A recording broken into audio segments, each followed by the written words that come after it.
Welcome to Jamuna kitchen. இன்னைக்கு recipe நம்ம வாங்கி பாத் கத்திரிக்காய் சாதம் செய்ய போறோங்க. அதுக்கு என்னென்ன பொருட்கள் தேவைன்னு நான் சொல்றேன். முதல்ல பாத்துக்கோங்க. இது வரைக்கும் என்னோட சேனலை சப்ஸ்கிரைப் பண்ணாதவங்க கீழே இருக்கிற ரெட் கலர் சப்ஸ்கிரைப் பட்டனை கிளிக் பண்ணுங்க. கூடவே வர பெல் ஐக்கானை கிளிக் பண்ணுங்க. அப்பதான் நான் அடுத்தடுத்து போடுற வீடியோஸை நீங்க தொடர்ந்து பார்க்கலாம். 1/4 கிலோ கத்திரிக்காய், கடலைப்பருப்பு 2 ஸ்பூன், தனியா 2 ஸ்பூன், மிளகாய் 8 நம்பர், உளுத்தம்பருப்பு 1/2 ஸ்பூன், தேங்காய் துருவல் 3 ஸ்பூன், சிறிதளவு முந்திரி பருப்பு, எலுமிச்சம்பழம், கருவேப்பிலை, பெருங்காயத்தூள் சிறிதளவு,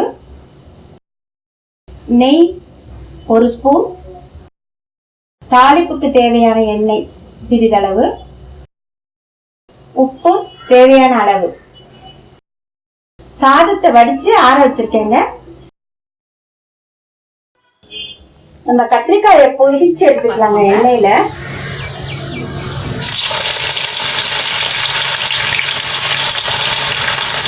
கொஞ்சம் கொஞ்சமா போட்டு பொரிச்சு எடுத்துருங்க. இது நல்ல டேஸ்ட் வரும் உங்களுக்கு. இந்த எண்ணெயிலே கொஞ்சம் உப்பு போட்டுக்கோங்க.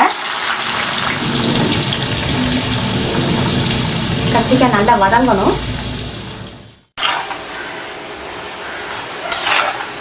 பாருங்க, நல்லா வதங்கிருச்சு, நல்லா வெந்துருச்சு. பொரிச்சு எடுத்து போட்டோம்னா ஒரு டேஸ்ட் ரொம்ப நல்லா இருக்கும். அதுக்காக தான் பொரிச்சேன். உங்களுக்கு என்ன ரொம்ப இதாகுதுன்னு நினச்சிங்கன்னா நீங்கள் அப்படியே நம்ம தாளிப்புலேயே வதக்கிக்கலாம். நெய் 1 ஸ்பூன் விட்டுக்கலாங்க. இப்போ இது வந்து வறுத்து அரைக்க வேண்டிய பொருட்களை இப்போ நான் என்னென்னு காட்டுறேன்னாங்க. 1 ஸ்பூன் நெய் விட்டுருக்கேங்க.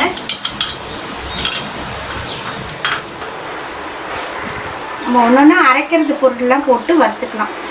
தனியா போடுறேன்,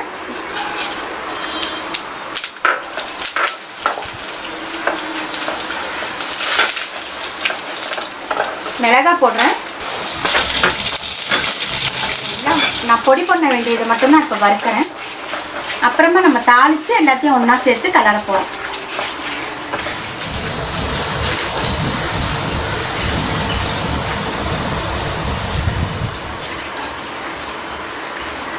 உளுத்தம்பருப்பு, கடலைப்பருப்பு இது நல்லா செவக்க வறுக்கணுங்க. நல்லா செவந்து வந்துருச்சு. இப்போ எடுத்துடுறேன். முந்திரியை வறுத்துக்கலாம்.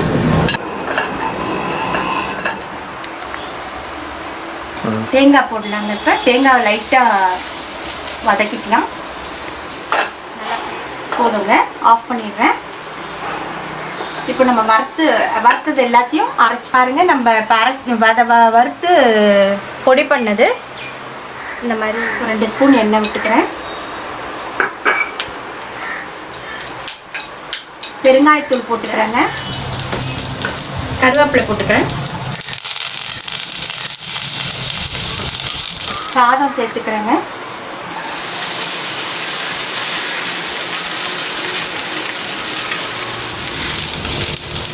கத்திரிக்காய் சேர்த்துக்கிறேன். நான் வந்து டிஷ்யூ பேப்பரில் போட்டு இந்த எக்ஸஸ் ஆயில் எல்லாம் எடுத்துட்டு தான் போடுறேங்க.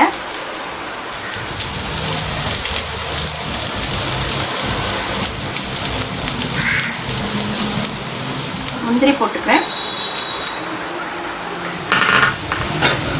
ஒரு கலரிடலாம்.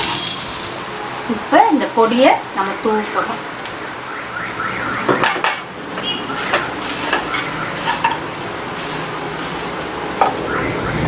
ஃபைனலாக நம்ம நான் வந்து 1 டம்ளர் ரைஸ் தான் எடுத்ததுனால 1/2 லெமன் போட்டு புழிஞ்சிக்கிறேன். புளிப்பு கொஞ்சம் தேவைப்படுறவங்க நீங்கள் டேஸ்ட் பண்ணி பார்த்துட்டு அதுக்கேற்ற மாதிரி போட்டுக்கோங்க. இப்போ நான் சொன்ன மெத்தடில் அதேமாதிரி செஞ்சு பாருங்கள். ரொம்ப நல்லாயிருக்கும். இந்த பேக் பண்ணி எடுத்துகிட்டு போகிறதுக்கும் ரொம்ப நல்லாயிருக்கும். எங்கேயாச்சும் டூர் போகிறோம் அப்படின்னா ரொம்ப நல்லா டேஸ்டியாகவும் இருக்குங்க.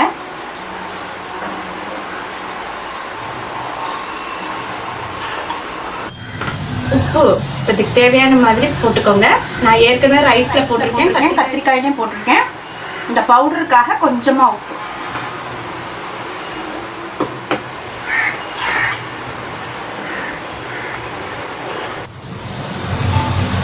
அவ்வளோதான், ரெடி ஆயிடுச்சுங்க.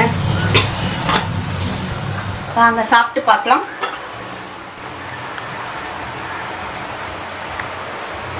வாங்கி பாத் ரெடி ஆயிடுச்சுங்க.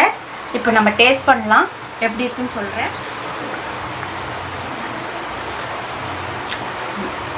ரொம்ப சூப்பராக இருக்குங்க. நீங்களும் செஞ்சு பார்த்துட்டு எனக்கு ஃபீட்பேக் கொடுங்க. தேங்க்யூ.